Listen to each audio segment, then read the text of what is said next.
Ngayong darating na Sabado no, ay mapipisa na yung ating mga itlog na pinalimliman doon sa ating incubator. So ngayon ang gagawin natin ay i-prepare natin no, yung ating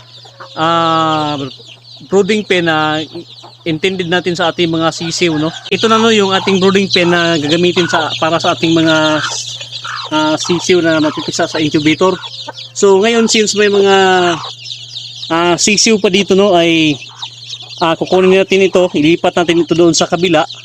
Tapos lagyan natin ito no ng floor beddings. So ang gamitin natin floor bedding dito ay yung sirin no, kung tawagin dito sa amin, at saka yung rice hull.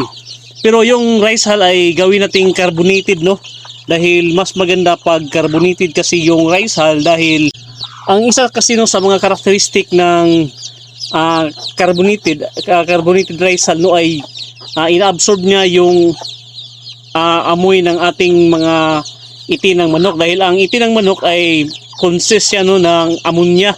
So ang ammonia ay nakakasama rin sa kalusugan ng ating mga sisiyo, kaya ang gawin natin ngayon no, ay i-carbonize natin yung rice hull para i-purify no ng carbonated rice hull ang amoy ng ating brooding pen. So ito na no, yung mga sisiyo natin ay ilipat natin ito sila ngayon. Tapos gagawa tayo no ng carbonated rice hull. Ito yung dala nating 2 sako no na rice hull. So ito yung gawin nating carbonated rice hull no. So bukan nating gumawa ng carbonated rice hull para gawin nating bedding material sa ating mga sisiw. So hindi pa tayo nakagawa no ng carbonated rice hull, pero i-try natin. So ito yung rice hull natin no.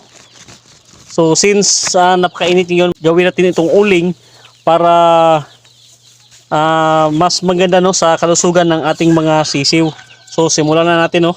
Sa paggawa ng carbonated rice hull ay maglagay muna tayo no ng kahoy dito sa gitna, tapos sindihan natin para may apoy. Simula ng umapoy ay saka natin no ilagay yung ating rice hull sa gilid hanggang sa mapuno siya. So sindihan na natin no.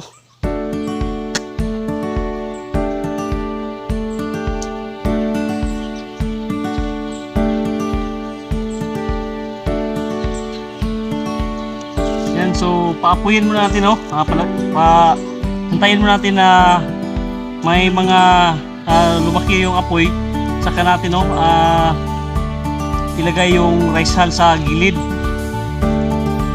Nilagyan natin ng kahoy no para hindi wala yung apoy.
Nagsimula ng umapoy yung ating rice hull. So yung nasa gilid ay ihalo lang natin no para masunog din siya. Kaya no, first time natin gumawa ng carbonated rice hull para sa gagawin nating floor bedding sa ating mga sisiw. So mamaya ay kukuha tayo no ng sawmill doon sa baba, dahil mayroon tayong sawmill dyan. May pinaputol kasi tayo no na kahoy para gawin nating pang renovate sa ating kubo. So yan, hayaan lang natin dyan no. Mamaya ay magiging carbonize na ito yung ating rice hull no. Since may aso siya, meaning to say meron siyang krayo sa ilalim no. So ayan.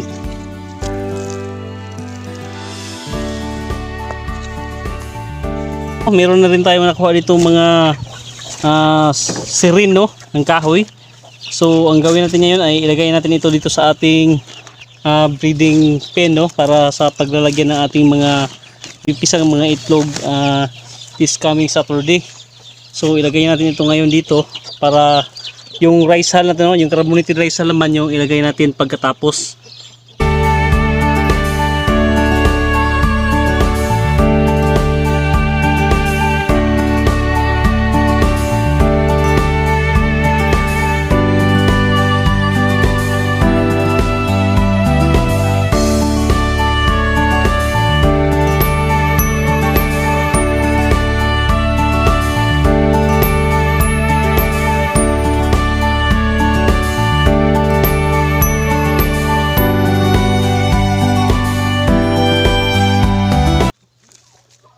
So ito na ngayon, no, yung ating carbonated rice hull, yung ating ginawang carbonated rice hull. So ayan, may apoy pa. So ayan, no, carbonated rice hull. Yan, yung iba to ay naging abo na yung sa ilalim. So ang gawin natin dito, no, ay palamigin muna natin siya. At saka bukas na natin, no, ilagay doon sa ating brooding pen. So yan, patayin muna natin yung apoy, tapos yan, no, napakainit sa ilalim. Ito na ngayon, no, yung ating carbonated rice hull. So yan.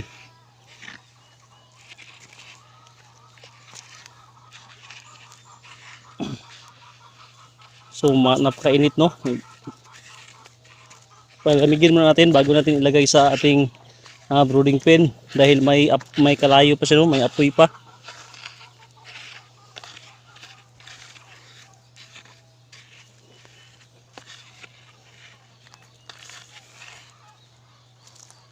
Lagyan natin yung ating sirin ng kahoy dito.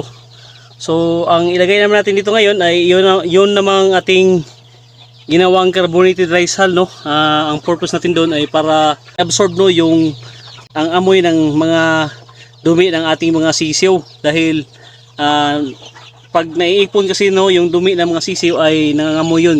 Kaya gamitin natin, no, yung carbonated rice hull para i-absorb yun at saka i-purify yung hangin.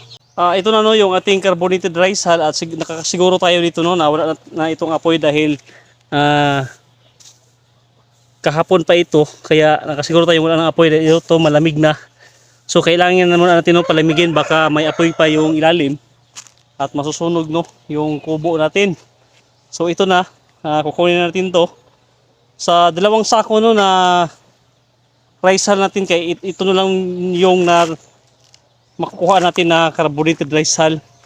So yung iba nito ay parang naging abo na.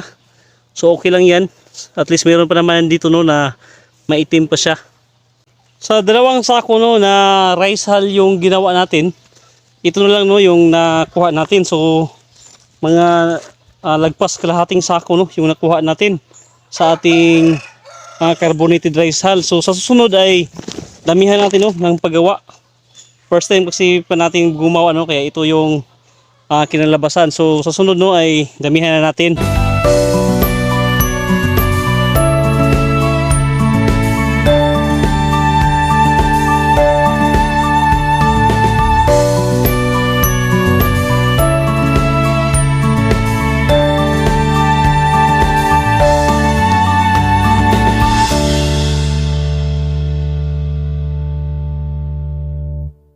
Ready na yung ating brooding pen dito.